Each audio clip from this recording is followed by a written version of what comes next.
एक बार की बात है। कालू कौवा अपने घर में मीठी नींद में सोया होता है। तभी वहां पर उसका बेटा कल्लू आता है। पिताजी पिताजी उठें, मुझे आपसे कुछ कहना है। हाँ हाँ, बोलो कल्लू बेटा, क्या बात है? पिताजी, मुझे बहुत भूख लगी है। घर में खाने को कुछ भी नहीं है। आप बाहर से खाना लेकर आए। घर में खाने को कुछ भी नहीं है? अरे, मैं कितनी मीठी नींद में सो रहा था। अब मुझे बाहर जाना पड़ेगा।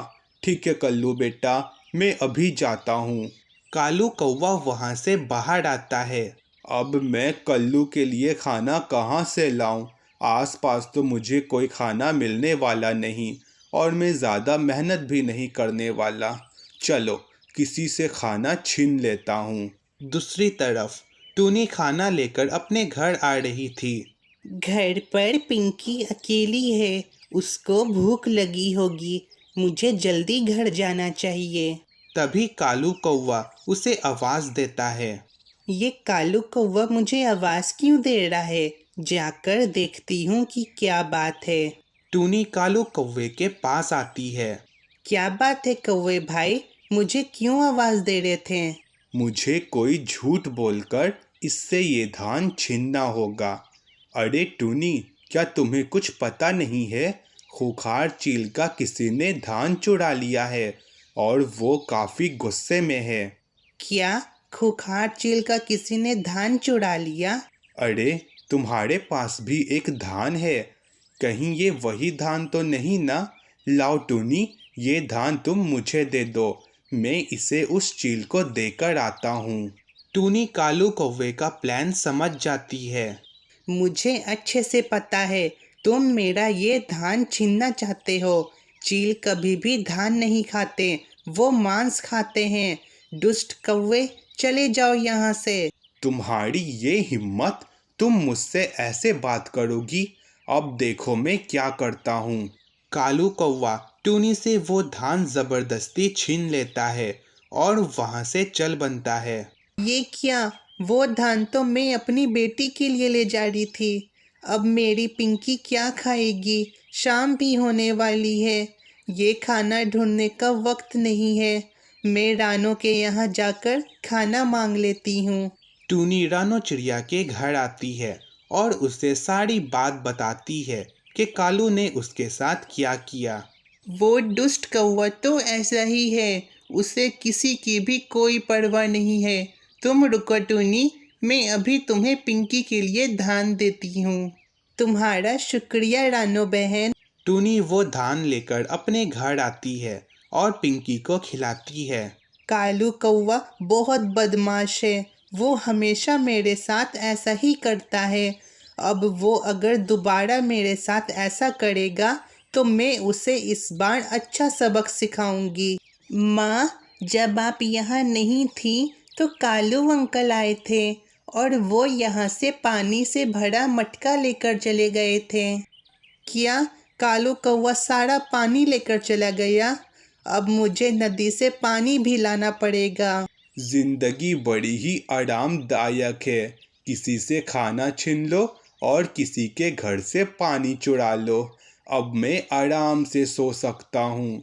कल्लू बेटा, तुम्हें जितना खाना हो खाओ। ऐसे ही दिन बीतते हैं और एक दिन जंगल में जोरदार बारिश होती है। सभी पक्षी अपने अपने घरों में बंद थे, मगर टूनी और कालू कौवे के घर में खाने को अनाज का एक दाना भी नहीं था। घर में खाने को कुछ भी नहीं है। अगर बारिश कई दिनों तक होती रही तब तो हम दोनों भूखे ही मर जाएंगे। माँ, आप बारिश में बाहर जाने की तो नहीं ना सोच रही हैं? पिंकी बेटा, घर में खाने को कुछ भी नहीं है। मुझे बाहर जाकर खाना ढूंढना होगा। मगर माँ, बाहर बारिश हो रही है। मैं पेड़ के किनारे किनारे उड़ूंगी, जिस कारण मैं बारिश में ज़्यादा नहीं भीगूंगी। तुम बस अपना और घर का ख्याल रखना और बाहर कोई भी आए दरवाज़ा मत खोलना। जी ठीक है माँ। टूनी तेज बारिश में खाना ढूंढने के लिए चली जाती है और कालू टूनी को जाते हुए देख लेता है। लगता है टूनी खाना ढूंढने गई है। खाना तो मेरे घर पर भी नहीं है। मुझे भी खाना ढूंढने जाना चाहिए। टूनी के घर जाकर देखता हूँ, शायद उसके घर में कुछ खाने को मिल जाए। कालू टूनी के घर आता है। अरे दरवाज़ा तो बंद है, क्या घर में कोई है? पिंकी दरवाज़ा खोलो। लगता है बाहर कोई आया है। कौन है बाहर? पिंकी, ये मैं हूँ कालू अंकल, जल्दी दरवाज़ा खोलो, मुझे तुम्हारी माँ ने भेजा है। माँ ने कहा था चाहे कुछ भी हो जाए दरवाज़ा नहीं खोलना। मुझे माफ़ करे कौवे अंकल, मैं दरवाज़ा नहीं खोल सकती, माँ ने मना किया है। ये टूनी की बेटी तो एकदम टूनी जैसी है, ये दरवाज़ा खोलने वाली नहीं है। कालू अपने घर आ जाता है। पिताजी, मुझे बहुत भूख लगी है, मुझे कुछ खाने को दीजिए। अब मैं खाना कहाँ से लाऊं? बाहर तो बारिश हो रही है। याद आया, टूनी बाहर खाना ढूंढने गई है। मैं बाहर जाता हूँ और रास्ते में उससे खाना छीन लूँगा। ऐसा सोचकर कालू बारिश में बाहर चला जाता है, मगर टूनी उसी वक्त खाना ढूंढकर अपने घर लौट आती है। पिंकी बेटा, दरवाज़ा खोलो, ये मैं हूँ तुम्हारी माँ। लगता है माँ आ गई। हाँ माँ, मैं बस अभी खोलती हूँ। अरे ये बारिश तो बहुत तेज हो रही है, किसी पेड़ के नीचे रुक जाता हूँ, मुझसे तो उड़ा ही नहीं जा रहा। कालू एक पेड़ के नीचे रुक जाता है। मैं तो इस बारिश में पूरी तरह भीग गया हूँ। मैं काफ़ी दूर भी आ गया हूँ, मगर मुझे कहीं पर भी टूनी नहीं मिली। अब मैं क्या करूँ? खाली हाथ घर भी नहीं जा सकता। दूसरी तरफ टूनी और पिंकी दोनों बड़े मज़े से खाना खाते हैं। अच्छा हुआ मुझे खाना मिल गया। ये खाना कम से कम 4 या 5 दिन तक ज़रूर चल जाएगा। माँ, आपके जाने के बाद कालू अंकल आए थे।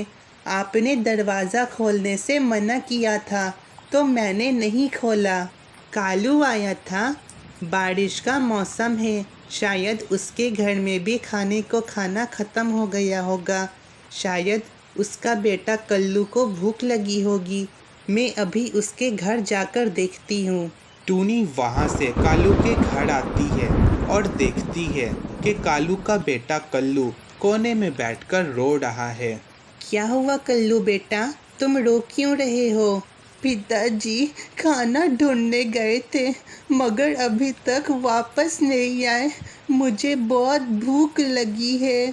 चलो मेरे घर चलो, मैं तुम्हें खाना देती हूँ। टूनी उसको खाना दे देती है और अब काफ़ी वक्त बीत जाता है, मगर कालू कौवे का अभी तक कोई भी अता पता नहीं होता है। अब रात होने वाली है, मगर उस कौवे का अभी तक कोई भी अता पता नहीं है। कहीं वो किसी मुसीबत में तो नहीं ना है? मुझे जाकर उसे ढूंढना होगा। पिंकी बेटा, तुम घर का और कल्लू का ध्यान रखना, मैं जल्दी ही आ जाऊंगी। जी ठीक है माँ। टूनी तेज बारिश में कालू को ढूंढने के लिए चली जाती है। वो बहुत ढूंढती है, आखिर में उसे कालू एक पेड़ के नीचे सहमा हुआ मिलता है। कालू भाई, आप यहाँ हैं? मैंने आपको कहाँ कहाँ नहीं ढूंढा। टूनी, मैं खाना ढूंढने निकला था, मगर मैं रास्ता भटक गया और घर पर कल्लू भी भूखा है। आप फिक्र ना करें कालू भाई, कल्लू मेरे घर पर है और मैंने उसे खाना दे दिया है। आप बस घर चलें, वो आपको ढूंढ रहा है। टूनी कालू को लेकर अपने घर आ जाती है। कल्लू, शुक्र है तुम ठीक हो। मुझे माफ़ कर दो टूनी, मैंने तुम्हारा खाना छीना था, मगर फिर भी तुमने कल्लू का ध्यान रखा। कोई बात नहीं कौवे भाई, आपको अपनी गलती का एहसास हो गया, वही काफ़ी है। अब कालू कौवा फिर कभी भी टूनी को परेशान नहीं करता है। वो जब भी खाना ढूंढने जाता था तो टूनी के लिए भी खाना ले आता था। और यहाँ पर हमारी ये कहानी ख़त्म होती है।